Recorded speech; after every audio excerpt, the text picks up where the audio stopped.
District education officer کرک مردانہ کا وارانہ میں بجلی کی کرنٹ لگنے سے شہید کلاس 4 ملازم ضیاء الحق کے گھر آمد۔ مرحوم ضیاء الحق کے چھوٹے بچوں اور ورثاء کے ساتھ غم میں برابر کے شریک D E O Haji Zahoor Khan, school staff, government higher secondary روانہ۔ وارانہ سے بھی تعزیت کی سب divisional education officer Muhammad Zaman بھی ہمراہ تھے۔ ڈسٹرکٹ ایجوکیشن آفیسر مردانہ حاجی ظہور خان نے سب ڈویژنل ایجوکیشن آفیسر محمد زمان کے ہمراہ گزشتہ دنوں اسکول میں دوران ڈیوٹی بجلی کے کرنٹ لگنے سے وفات پانے والے گورنمنٹ ہائر سیکنڈری اسکول وارانہ کرک کے کلاس 4 ملازم ضیاء الحق کے لیے اسکول میں اسکول سٹاف سے تعزیت کے بعد ان کے خاندان کے ساتھ تعزیت کے لیے ان کے گھر کے اور دعائیں مغفرت کی۔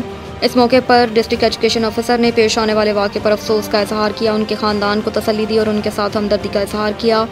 کہا کہ مرحوم ضیاء الحق کے چھوٹے بچوں اور ورثاء کے ساتھ غم میں برابر کے شریک ہیں۔ بطور ادارہ سربراہ ہماری تمام تر نیک خواہشات اور ہمدردیاں غمزدہ خاندان کے ساتھ ہوں گے۔